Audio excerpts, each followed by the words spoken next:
Bonjour, le JT de Nuit debout, le JTND, jingle, travail, consomme. Et ferme ta gueule. Merci. Trump. Forte augmentation des actes racistes et homophobes aux États-Unis depuis l'élection. Le nouveau président félicite ses supporters pour leur bel enthousiasme, mais leur demande de se calmer un peu en attendant son investiture. En France, les racistes et autres soutiens à la manif pour tous sont impatients de pouvoir s'exprimer impunément si leur candidat gagne les prochaines élections. Ah là là, vivement le printemps. Guerre contre le terrorisme, la bataille de Mossoul continue. Les forces irakiennes aidées par les USA poursuivent leur pilonnage de la ville pour la reprendre aux terroristes. Une glorieuse et courageuse intervention qui mériterait bien le prix Nobel de la paix. La bataille d'Alep continue. Les forces syriennes aidées par la Russie poursuivent leur pilonnage de la ville pour la reprendre aux terroristes. Une boucherie infâme, inacceptable, qui devrait être punie par le tribunal pénal international. Sécurité. Le 30 octobre a été publié un décret instituant un fichier biométrique de 60 millions de gens honnêtes. Toute la population va donc être fichée. Cela n'avait pas été fait depuis les glorieuses années 40. Au programme, évidemment, l'état civil, mais aussi taille, adresse, couleur des yeux, image numérisée du visage, filiation des parents, empreinte digitale, signature, email, numéro de téléphone et toutes les informations contenues dans le dossier de demande de papier d'identité. Après la loi travail passée sans l'accord du Parlement en plein mois d'août pendant les vacances, donc, ce fichier biométrique et le CETA pendant la Toussaint, là encore sans passer par le Parlement, on ferait-il d'impatience en attendant notre cadeau de Noël?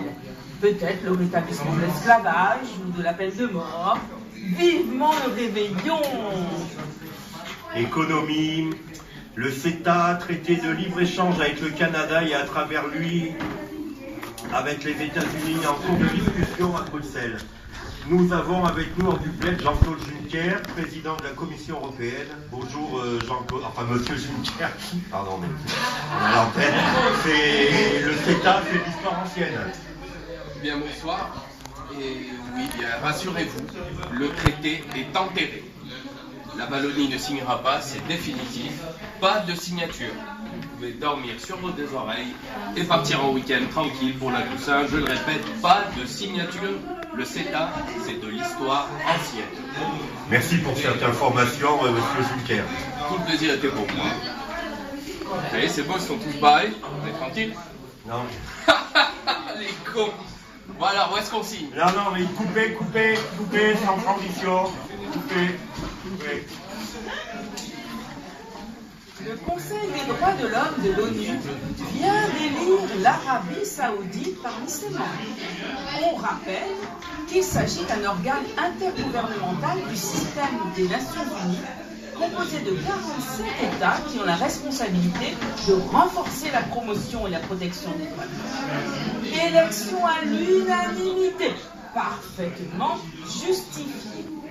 Jugez-en vous-même. Au programme, nous aurons le droit d'être décapités, crucifiés, puis exposés publiquement jusqu'au pourrissement de la chair, lapidés, amputés, flagellés, et on s'arrêtera là. Puisque l'Arabie Saoudite insiste particulièrement sur le droit de nous taire quand on parle de l'Arabie Saoudite. Autant de droits qui nous avaient été progressivement retirés au mépris de la liberté. Mais il faut tout de même signaler que dans la même élection, la Russie s'est fait sortir de ce même Conseil de l'Ordre.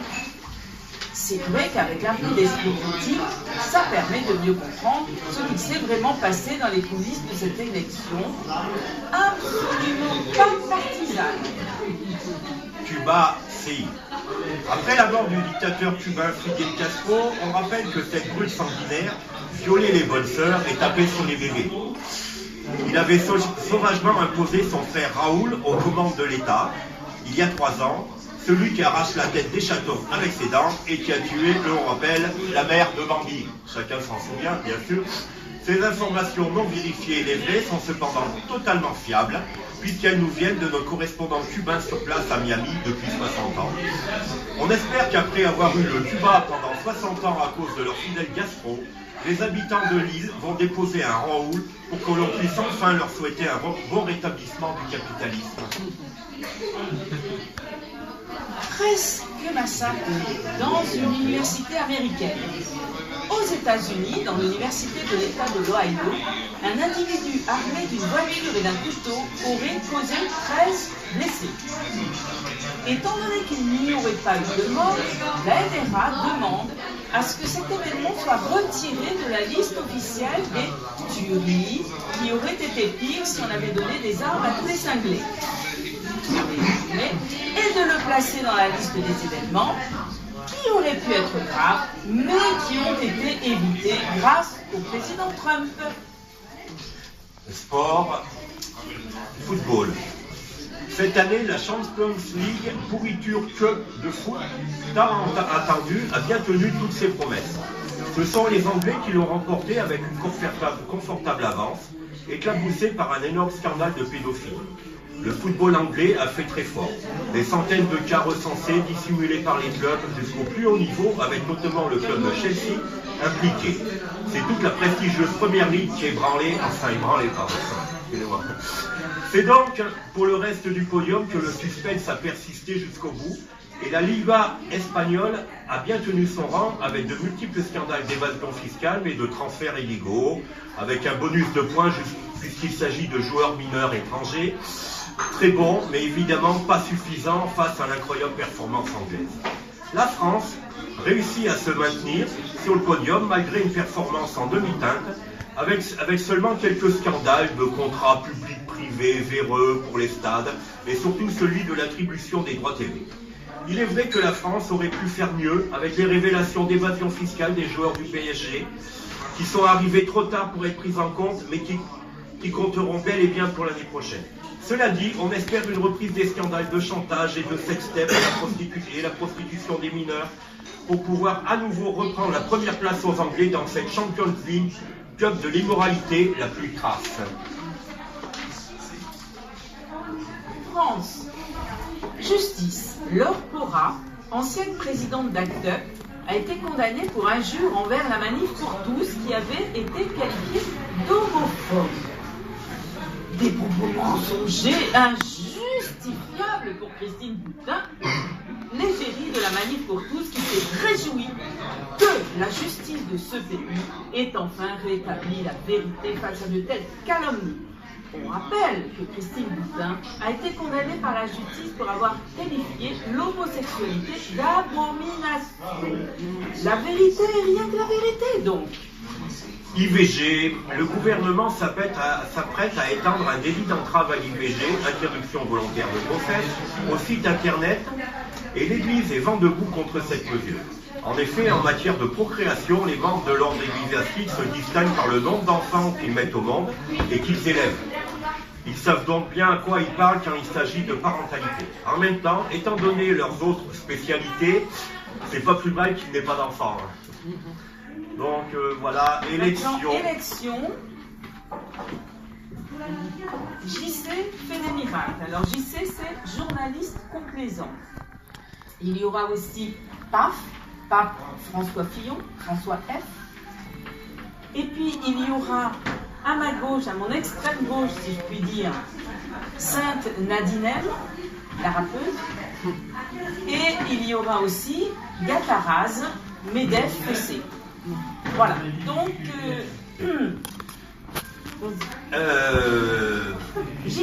quand vous aurez Monsieur Fillon, bonsoir, enfin Pape Fillon, pardon, hein, quand vous aurez gagné l'élection présidentielle, parce que vous allez la gagner, c'est sûr, n'est-ce pas, qu'allez-vous faire après la campagne? Eh bien voilà, après la campagne, il faut un commando de 10 ministres. Il faut être capable d'appuyer sur le bouton des réformes dès le 1er juillet. Les 2 ou 3 ministres chargés des réformes, économie, finances, travail, arrivent avec des textes prêts. Et dans une forme de Blitzkrieg, Oh, Sainte Marie, quel homme! qu'il fasse passer devant le Parlement en utilisant tous les moyens que donne la Constitution de la Ve République, les ordonnances, les votes bloqués, le 49.3, tout ce qui est nécessaire, Ah, ça me plaît. qu'il fasse passer en l'espace de 2 mois sans interruption estivale Pas d'interruption.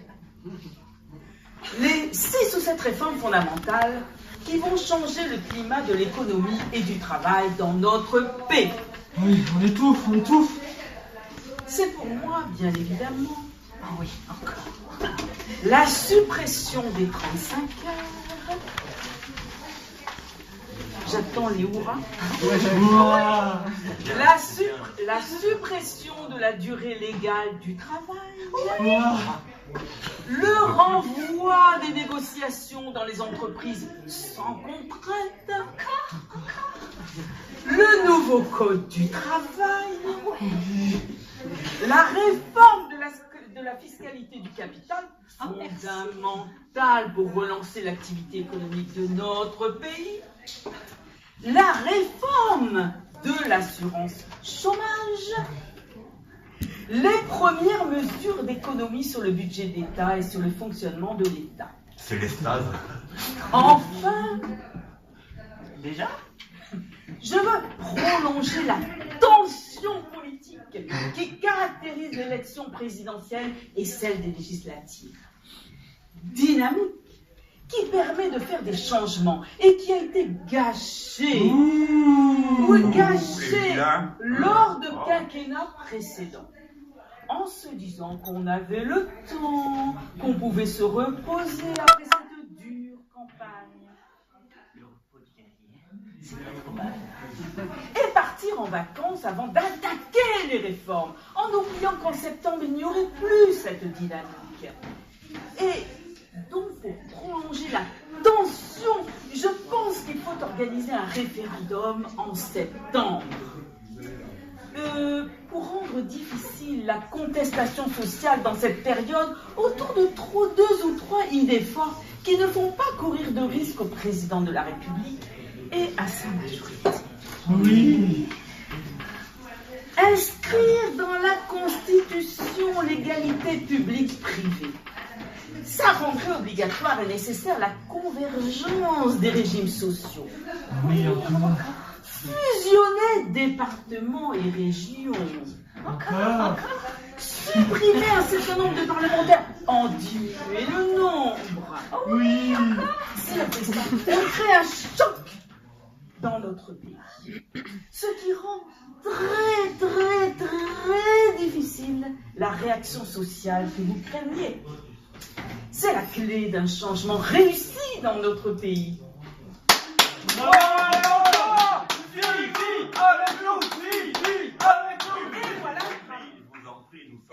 Et voilà le travail. Vous avez assisté en direct, mot pour mot, au grand choral de ce candidat devant les patrons. Un vrai miracle, ce Fillon. Fillon encore. Merci Nadine. Merci Gattara. Merci Gattara. Bravo. Donc voilà. Fillon, toujours lui, a tweeté en 2015. Il n'est pas normal que le cumul du RSA et de l'APL aboutisse à une situation qui démotive la recherche d'un emploi. Il en sait quelque chose, lui, que le cumul démotive, puisqu'il n'a jamais occupé un seul vrai emploi de toute sa vie. Maintenant, dans notre série Macronade en série, Star Wars, le maître Jedi Obi-Wan Macron appelle tous les Jedi du côté progressiste de la force, de droite, de gauche et du centre à le rejoindre afin de battre le côté obscur et rétrograde de la force, la gauche de la gauche, violente et porteuse en germe du chaos sous l'influence du seigneur Sith Dark Mélenchon et d'autres seigneurs Sith dont les noms sont inconnus. Le retour d'Emmanuel.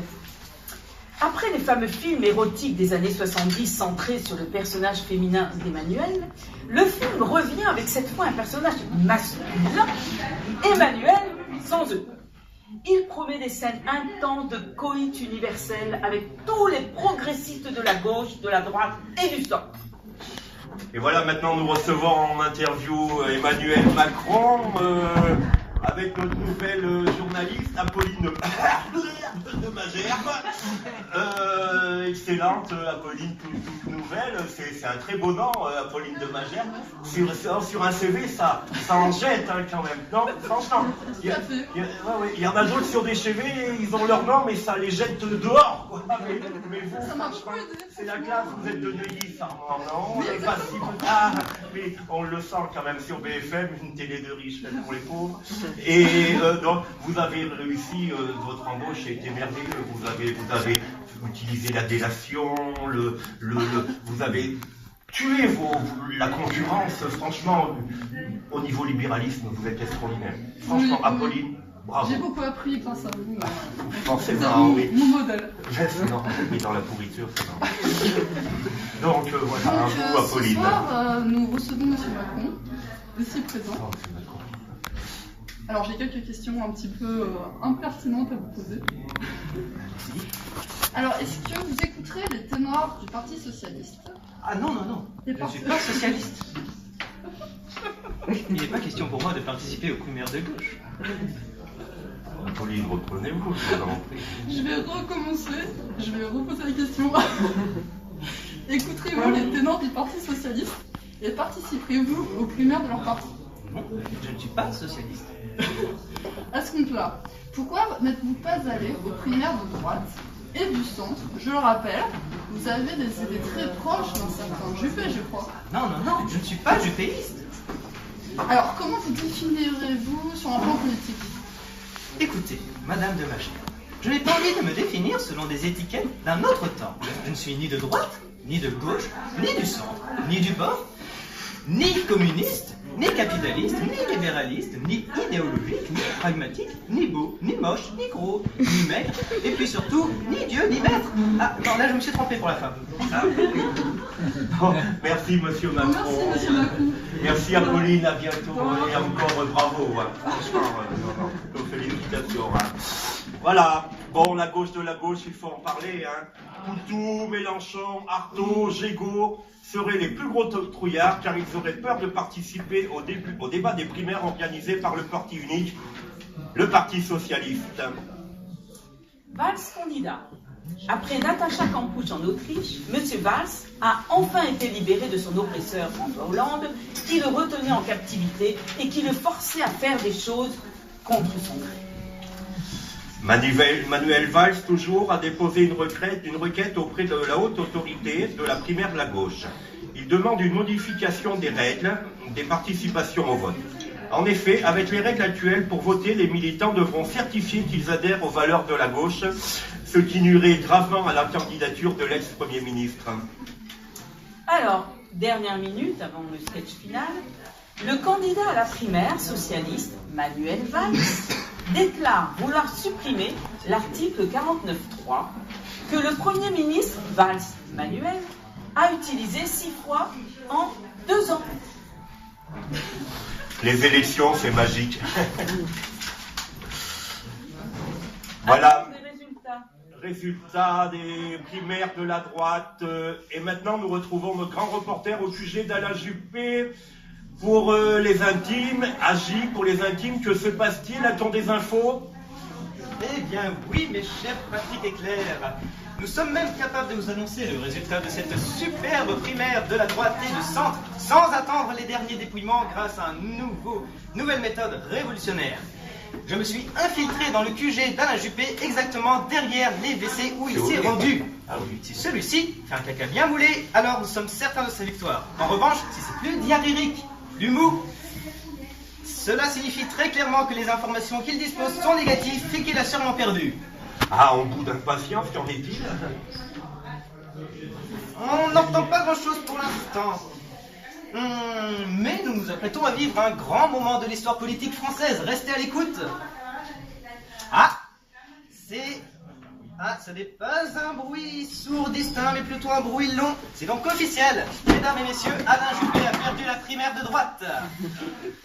Bravo à vous. on a trouvé encore plus fiable que les sondages. Bravo à François Fillon, qui est un sacré homme politique. Voilà, nous vous remercions pour votre attention, pour cette nouvelle attention et visitez. À bientôt, à la semaine prochaine. Merci.